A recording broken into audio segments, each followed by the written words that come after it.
మన తండ్రి అయిన దేవునికి, మన రక్షకుడైన యేసుక్రీస్తు ప్రభువుకు, పరిశుద్ధాత్మ దేవునికి వందనాలు స్తోత్రాలు చెల్లించుకుంటూ, ఈ దినమందు విమెన్స్ డే సందర్భంగా విమెన్ అందరికీ శుభాకాంక్షలు తెలియజేస్తున్నాను.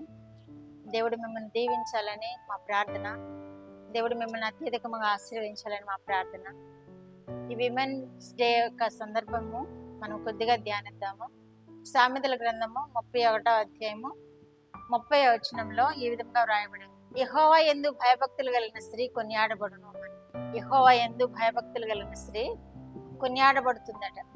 మనము యెహోవా యందు భయభక్తులు కలిగి ఉండినప్పుడు దేవుని చేత మనం కొనియాడబడతాము, ప్రజల చేత కొనియాడబడతాము, ఇరుగుపొరు వారి చేత కొనియాడబడతాము, బహుగా ఆశీర్వదింపబడతాం దేవుని చేత. యెహోవా యందు భయభక్తులు కలిగి ఉండాలి. ఆ స్త్రీ అన్నిటా వర్ధిల్లుతూ ఉంది.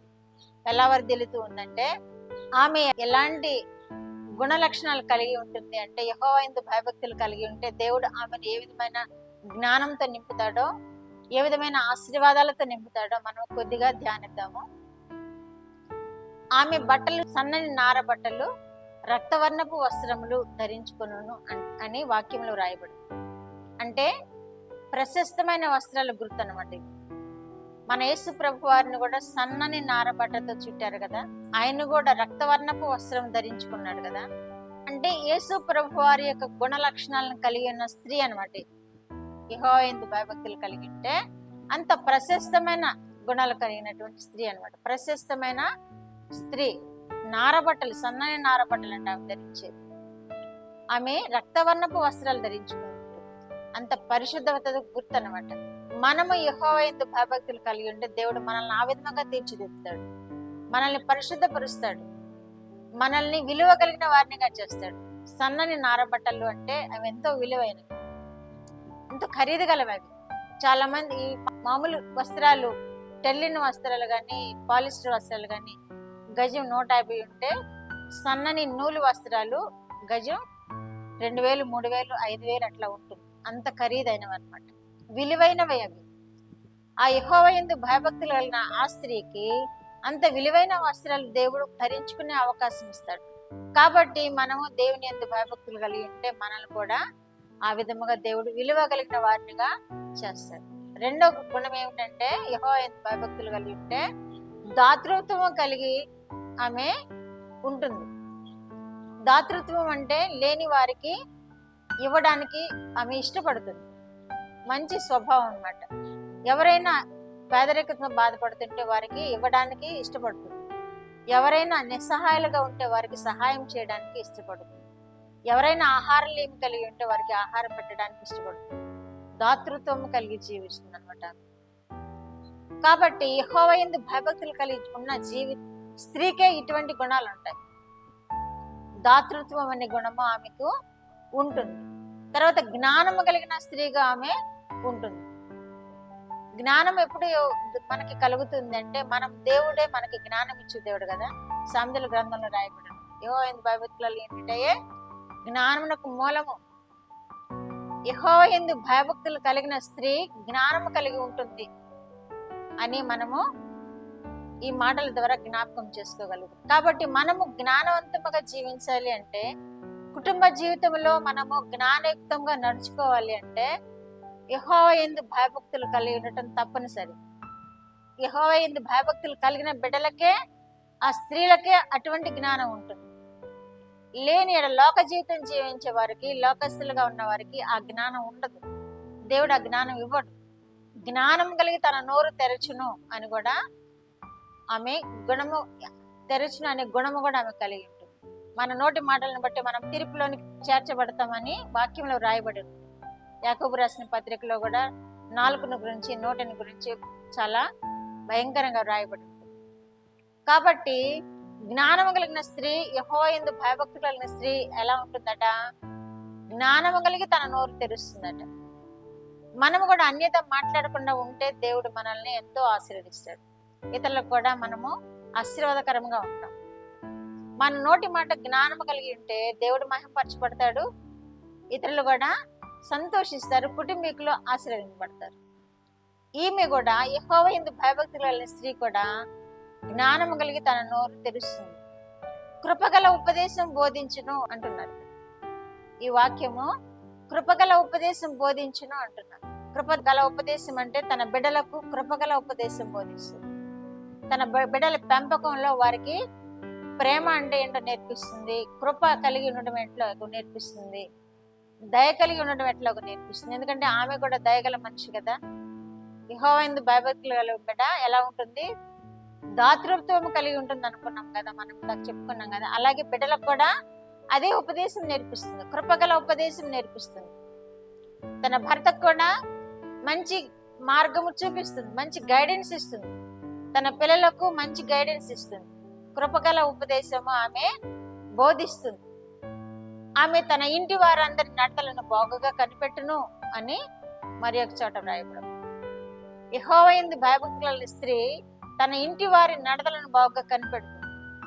ఈ రోజుల్లో మనం చూస్తున్నాము, బిడ్డలు బయటికి వెళ్తున్నారు, వారు కాలేజ్ కని వెళ్ళి సినిమాలకు వెళ్తున్నారో తెలియదు, వాళ్ళు కాలేజ్ కని వెళ్ళి గార్డెన్స్కి వెళ్తున్నారో తెలియదు, వాళ్ళు కాలేజ్ కని వెళ్ళి ఫ్రెండ్స్తో తిరుగుతున్నారో తెలియదు. అదే యెహోవాయందు భయభక్తులు కలిగిన స్త్రీ అయితే వారి పిల్లల నడతను గమనిస్తుంది. వారి పిల్లలు ఎక్కడికి పోతున్నారు, వీళ్ళ బిహేవియర్ ఎలా ఉంది, బయట ఎలా ఉంది, ఇంట్లో ఎలా ఉంది, వారి మాటను బట్టి వారి బిహేవియర్ని బట్టి ఆమె నడత కనిపెడుతుంది, క్రమపరుస్తుంది. ఎంత మేలుకరమైనటువంటి స్త్రీగా ఉంటుంది అనమాట. కుటుంబానికి మంచి సలహాలు ఇచ్చే స్త్రీగా ఉంటుంది, భర్తకి బిడ్డలకు మంచి నడతలు కనిపెట్టే స్త్రీగా ఉంటుంది. భర్తలు కూడా భార్యలకు కన్ను కప్పేసి వాళ్ళ ఇళ్లలో ఇటేటో తిరుగుతూ ఉన్నారు. చాలా మంది స్త్రీలు బాధపడుతున్నారు. కాబట్టి అలాంటి చెడు నడత నడవకుండా ఉండాలంటే యెహోవాయందు భయభక్తులు కలిగి భర్తని సరైన నడతలో పెట్టుకోవాలి, పిల్లల్ని సరైన నడతలో పెట్టుకుంటుంది అని ఇక్కడ తెలియజేస్తున్నారు. యెహోవాయందు భయభక్తులు కలిగిన స్త్రీ తన కుటుంబీకుల నడతను బాగా కనిపెట్టి పిల్లలు చెడిపోకుండా కాపాడుకోగలుగుతుంది, భర్త దారి తప్పకుండా కాపాడుకోగలుగుతుంది. ప్రార్థనే ఆమె దీనికి అన్నిటికీ కారణము ప్రార్థన. యెహోవాయందు భయభక్తులు కలిగిన బిడ్డ ప్రార్థన చేస్తుంది, వారి బిడ్డలను బాగు చేసుకుంటుంది, తన భర్తను బాగు చేసుకుంటుంది, ఇతరులకు ఆశీర్వాదకరంగా ఉంటుంది అని మనం ఈ వాక్యం ద్వారా చూస్తున్నాం. తర్వాత ఆమె రక్తవర్ణపు వస్త్రములను ధరించడం మాత్రమే కాదు, తన కుటుంబీకులను కూడా రక్తవర్ణపు వస్త్రం ధరించుకునేలా చేస్తుంది. తన పిల్లలు, తన భర్త అందరూ రక్తవర్ణ వస్త్రం ధరించుకునేవారుగా తన సిద్ధపరుస్తుంది. అంటే ఏంటి? పరిశుద్ధత గుర్తు. తన బిడ్డలందరూ పరిశుద్ధతలో ఎదగడానికి, తన భర్త పరిశుద్ధతలో జీవించడానికి, తను పరిశుద్ధతలో జీవించి ఆ కుటుంబాన్ని కూడా రక్షించుకుంటుంది అని ఈ వాక్యం యొక్క ఉద్దేశం. వారందరూ రక్తవర్ణపు వస్త్రం ధరించుకున్నవారట. ఎంత శ్రేష్టమైన ఆశీర్వాదాలు కలిగింది యెహోవాయందు భయభక్తులు కలిగిన స్త్రీ. కనుక యెహోవాయందు భయభక్తులు కలిగి ఉంటే ఈ విధముగా బిడ్డలను సక్రమైన మార్గంలో పెంచుకోగలుగుతారు, భర్తను సక్రమైన మార్గంలో నడిపించుకోగలుగుతారు, తర్వాత పరిశుద్ధతలోనికి నడిపించగలుగుతారు. ఇంతకంటే ఆశీర్వాదకరమైన స్థితి మరి ఇంకేముంటుంది? బిడ్డలను, భర్తను పరిశుద్ధతలో నడిపించుకోవడం, తన పరిశుద్ధురాలుగా ఉండడం అంటే అది ఎంతో ఆశీర్వాదకరమైన స్థితి. దేవునికి అట్టి కుటుంబాలంటే ఎంతో ఇష్టం. దేవుడు అట్టి కుటుంబాల ద్వారా మహిమపరచబడుతూ ఉంటాడు. కాబట్టి యెహోవాయందు భయభక్తులు కలిగి ఉండటం వలన ఏ విధముగా స్త్రీలు ఆశీర్వాదకరంగా కుటుంబాల్లో ఉంటారో మనం చూస్తున్నాం. అదే అపోస్తుల కార్యములు 16వ అధ్యాయము 14-15 వచనాల్లో అపోస్తులైన పౌలు బోధలు విని లూదియా హృదయము తెరవబడింది. లూదియా హృదయం దేవుడు తెరిచాడు. ఎందుకంటే ఆయన బోధ యందు ఆసక్తి కలిగి ఉంది కాబట్టి దేవుడు ఆమె హృదయాన్ని తెరిచాడు. ఆ బోధలు ఆమె హృదయంలోనికి స్వీకరించింది, ఆమె రక్షింపబడింది, తన కుటుంబీకులందరినీ రక్షింపజేసుకుంది. యెహోవాయందు భయభక్తులు కలిగి ఉంటే ఇట్టి రక్షణ అందము కుటుంబంలో పెంపొందించుకోగలుగుతారు లూదియా వాళ్ళని. లేకపోతే వారు ఎటుపోతున్నారో ఎవరికి తెలియదు, వారి లోకంతో కలిసిపోతున్నారో తెలియదు. మనం వింటున్న వార్తల్లో మనం వింటున్నాము, స్నేహాలు చేసి ఎలా జీవితాలు నాశనం చేసుకుంటున్నారు. కాబట్టి ఈ దేవుని యందు భయభక్తులు కలిగిన స్త్రీ తన కుటుంబీకులను రక్షించుకుంటుంది, తన కుటుంబం అంతటిని రక్షణ మార్గంలోకి నడిపించుకుంటుంది. లూదియా వల్లే తను కూడా యెహోవా యందు భయభక్తులు కలిగిన స్త్రీ రక్షణ పొందుతుంది, బిడ్డలను రక్షణ మార్గంలోనికి నడిపించుకుంటుంది, కుటుంబాన్ని అంతటిని రక్షణలోకి నడిపించుకుంటుంది. అలాగే లూదియా వల్లే తన రక్షణ పొందుతుంది, బిడ్డలందరినీ రక్షణలోనికి నడిపించుకుంటుంది.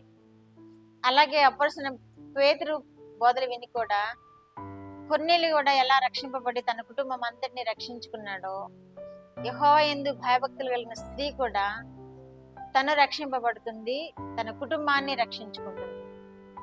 ఇంకా ఆమె ఏం చేస్తుందంటే రాబో కాలమున విషయమై నిర్భయముగా ఉంటుందట. రాబో కాలం అంటే ఎలా ఉండొచ్చు మనం ఊహించలేము. అది ఏదైనా ఇబ్బంది కలిగించే కాలం అయి ఉండొచ్చు, లేకపోతే ఏదన్నా మనము తట్టుకోలేని స్థితి కలిగి ఉండవచ్చు. కానీ వాటన్నిటిలో కూడా దేవుడు ఆమెను నిర్భయముగా ఉంచుతాడు. యెహోవా యందు భయభక్తులు కలిగిన స్త్రీ రాబోయే కాలం గురించి నిర్భయంగా ఉంటుంది అంటున్నాడు. నిర్భయంగా భయపడదు ఆమె. ఏ కరువు వచ్చినా భయపడదు, కాటకం వచ్చినా భయపడదు. ఎందుకంటే ఆమె ఎంతో శ్రమ పడి కుటుంబాన్ని వృద్ధి చేసుకుంటుంది, రక్షణలోనికి నడిపించుకుంటుంది. అందుకని రాబో కాలం గురించి ఆమె నిర్భయముగా ఉంటుంది. కరువు కాలం వచ్చినా నిర్భయంగా ఉంటుంది, ఇంకా కాటకాలు వచ్చినా నిర్భయంగా ఉంటుంది, ఏ తెగుళ్ళు వచ్చినా నిర్భయంగా ఉంటుంది, ఏ శ్రమ కలిగినా నిర్భయంగా ఉంటుంది. ఎందుకని యెహోవా యందు భయభక్తులు కలిగి ఉంది కాబట్టి వాటన్నిటిని జయించగలుగుతుంది, తన కుటుంబాన్ని కూడా జయ జీవితంలోనికి నడిపించగలుగుతుంది. కనుక ఈ రాబో కాలం అంతటిలో కూడా మనము క్షేమంగా ఉండాలి అంటే, మనము ఆశీర్వాదకరంగా ఉండాలి అంటే మనము యెహోవా యందు భయభక్తులు కలిగి ఉండాలి. అలాగే యెహోషువ గ్రంథము 21:11 కూడా మనం ఒక స్త్రీని చూస్తున్నాం, రాహాబు అని. ఈ రాహాబు ఎలాంటిది అంటే ఆమె వేశ్య అయినప్పటికీ మన తండ్రి అయిన దేవుని గురించి ఆమె విన్నది, దేవుని యొక్క గొప్పతనాన్ని గురించి విన్నది, దేవుని యొక్క మహిమను గురించి విన్నది. మీ దేవుడు చేసిన గొప్ప కార్యాలను మేము చూస్తే మా గుండెలు అవిసిపోలేదంటూ దేవుని యొక్క ప్రేమను స్వీకరించింది, దేవుని యొక్క మహిమను కనుగొంది. అక్కడ ఆమె వేగుల వారిని రక్షించింది, తన కుటుంబం అంతటినీ రక్షించుకుంది. రాబోయే ప్రమాద కాలమున ఆమె నిర్భయముగా గడిపింది. వేగుల వారు వెళ్ళి చూచి తిరిగి వచ్చి ఆ దేశాన్ని కొల్లగొడుతూ ఉన్నప్పుడు ఆమె ఒక గుర్తు కూడా తీసుకుంది, తన కుటుంబాన్ని రక్షించాలి అని. నేను మిమ్మల్ని రక్షించాను కాబట్టి నన్ను, నా కుటుంబాన్ని రక్షించండి అని ఆ వేగుల వారి దగ్గర మాట తీసుకుంది. తను రక్షింపబడింది, తన కుటుంబాన్ని రక్షించుకుంది. ఎందుకని మన దేవుని యొక్క మహిమను చూడగలిగింది ఆమె, మన దేవుని యొక్క శక్తిని ఆమె గుర్తించగలిగింది. యెహోవా యందు భయభక్తులు కలిగి ఉంది ఆమె. కాబట్టి యెహోవా యందు భయభక్తులు కలిగిన బిడ్డలు ఈ విధముగా దేవుని యొక్క ప్రేమను పొందుకుంటారు, దేవుని యొక్క కాపుదలను పొందుకుంటారు, దేవుని యొక్క శక్తిలో ఆమె కుటుంబం అంతటిని రక్షించుకుంటారు. ఇంకా ఆమె ఏం చేస్తుందన్నమాట, తన ఇంటి వారి నడతలను బాగా కనిపెట్టును, ఆమె పెనిమిటి ఆమెను పొగడును అని రాయబడింది. ఆమె పెనిమిటి ఆమెను పొగడాలంటే ఆమె ఎంత యోగ్యురాలై ఉండాలి. పెనిమిట్లు ఎక్కువగా తిడతారే ఉంటారు కదా, లోకస్తులుగా ఉండేవారైతే మరీ హింసిస్తూ ఉంటారు. వారి మాట తీసుకోరు, వారి ఆలోచన తీసుకోరు, వారిని ప్రేమగా చూడరు, వారిని హింసిస్తూ ఉంటారు, వారికి కావలసిన అవసరతలు కూడా తీర్చరు లోకస్తులైన భర్తలు. కానీ ఈ యెహోవా యందు భయభక్తులు కలిగిన స్త్రీకి తన పెనిమిటి ఆమెను కొనియాడుతున్నాడు అంటున్నారు. ఎంత ధన్యకరమైన స్త్రీ! అంతకంటే మనకి ఇంకేం కావాలి స్త్రీలకు? పెనిమిటితో పొగడబడటం కంటే మనకి ఇంకా స్త్రీలకు ఏం కావాలి? అటు స్థితి ఎప్పుడు కలుగుతుందంటే యెహోవా యందు భయభక్తులు కలిగి ఉన్నప్పుడే కలుగుతుంది. యెహోవా యందు భయభక్తులు కలిగిన స్త్రీ స్త్రీని తన పెనిమిటి పొగుడుతాడట, అలాగే తన పిల్లలు కూడా పొగుడుతారట, ఆమెను ధన్యురాలు అంటారు. కాబట్టి ఈ ఆశీర్వాదాలన్నీ ఎప్పుడు పొందుకుంటాము అంటే యెహోవా యందు భయభక్తులు కలిగిన స్త్రీగా ఉన్నప్పుడే మనం ఈ ఆశీర్వాదాలన్నీ పొందుకుంటాం. యెహోవా యందు భయభక్తులు కలిగి ఉండినప్పుడు ఆమె ధన్యురాలు అవుతుంది. యెహోవాయందు భయభక్తులు కలిగిన స్త్రీ ధన్యురాలని అందుకనే అంటున్నారు, ఇక్కడ కొనియాడబడును అంటున్నారు. ఇంకా ఇక్కడ రాజైన లెమూయేలు తల్లి రాజుకి హితబోధ చేస్తున్నారు. సొలొమోను తల్లి రాజుకి హితబోధ చేస్తుంది. ఏమని అంటే, నీ బలమును స్త్రీలకి ఇకము అంటుంది, స్త్రీలతో సహవాసము చేయకము అంటుంది, ద్రాక్షారసమును త్రాగకము అంటుంది, మద్యపాన శక్తి కలిగి ఉండకము అంటుంది, ఇంకా దిక్కులేని వారికి దరిద్రులకు సహాయం చేయము అంటుంది. ఇంత హితబోధ చేస్తుంది తల్లి. ఆమె యోగ్యురాలైన తల్లి అన్నమాట. కాబట్టి దేవుని యందు భయభక్తులు కలిగిన తల్లులు కూడా ఈ విధంగానే హితబోధ చేస్తూ ఉంటారు. కుమారులకి హితబోధ చేస్తుంటారు, కుమార్తెలకు హితబోధ చేస్తూ ఉంటారు, కుటుంబం అంతటిని ఆశీర్వాదకరంగా ఉంచుకుంటారు. అట్టి కృప వినుచున్న బిడ్డలందరూ పొందుకుందరు గాక.